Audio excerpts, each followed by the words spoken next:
กองประชุมใหญ่ครั้งที่8ผู้แทนองค์คณะพรรคเมืองศรีสัตนาคได้ไขขึ้นอย่างเป็นทางการกองประชุมใหญ่ครั้งที่8ของผู้แทนองค์คณะพรรคเมืองศรีสัตนาคได้ไขขึ้นอย่างเป็นทางการนั้นได้ตีราคาผลงานการจัดตั้งปฏิบัติในระยะ5 ปีผ่านมาพร้อมทั้งได้ป้อนบัตรคัดเลือกเอาคณะบริหารงานพรรคเมืองสุดใหม่กองประชุมดังกล่าวได้ไขขึ้นในวันที่5 มิถุนายน 2025อยู่ที่สโมสรเมืองศรีสัตนาคโดยการให้เกียรติเข้าร่วมของสหายทรงเรายงนู่รองเลขาคณะพรรคนครหลวงเวียงจันทน์มีรองเจ้าของนครหลวงเวียงจันทน์ผู้แทนกองประชุมและแขกถูกเชิญเข้าร่วม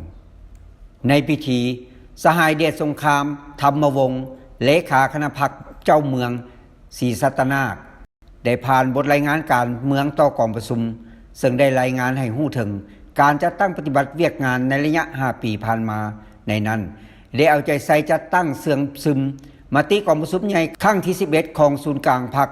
มติกองประชุมใหญ่องค์คณะพรรคนครหลวงเวียงจันทน์ครั้งที่7แผนพัฒนาเศรษฐกิจสังคม5 ปีครั้งที่9ของนครหลวงเวียงจันทน์ได้นำพาเวียกงานป้องกันชาติป้องกันความสงบ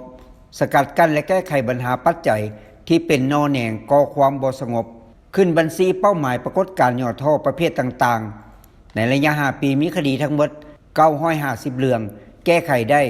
770เรื่องเทียบใส่5 ปีผ่านมาลดลง391เรื่องได้นำพาพัฒนาเศรษฐกิจส่งเสริมทุกหัวหน่วยธุรกิจที่ลงทุนเข้าในการผลิตสินค้าติดพันกับอุตสาหกรรมปรุงแต่งเพื่อเพิ่มมูลค่าสินค้าพื้นฐานโครงสร้างได้มีการพัฒนาอย่างต่อเนื่องและเป็นระบบมีการซ่อมแปลงและก่อสร้างเส้นทางใหม่ทั้งหมด68เส้นทางในนั้นทางไปต้องเสริมเหล็ก52เส้นทางปูยาง16เส้นเป็นทุนของประชาชนสร้างเอง12เส้นทางเวียกนำพาการก่อสร้างพรรคพนักงานได้ถือเอาเวียกงานการเมืองในคิดเป็นกกสอดห้อยกับทุกคงเขตเวียกงานยึดมั่นทัศนะลักมั่นของพรรคยกสูงความรู้ความสามารถนำพาของพรรคปัจจุบันมี85หน่วยพรรคได้ประเมินก่อสร้างหน่วยพรรคปลอดภัยเข้มแข็งนักแน่นในแต่ละปีโดยเฉลี่ยบ่หลุด85ส่วนห้อยขึ้นไปสำหรับคาดหมายสุสนแต่ปี2025-2029จะสุสนสร้างหน่วยพรรคปลอดภัยเข้มแข็งนักแน่นให้ได้สูงกว่า95ส่วนห้อยสร้างสมาชิกพรรคแข็งให้กว่า85ส่วนห้อยขึ้นไปขยายสมาชิกพรรคให้ได้450สหายกาเกี่ยมปรับปรุงและโฮมบางกลจักการจะตั้ง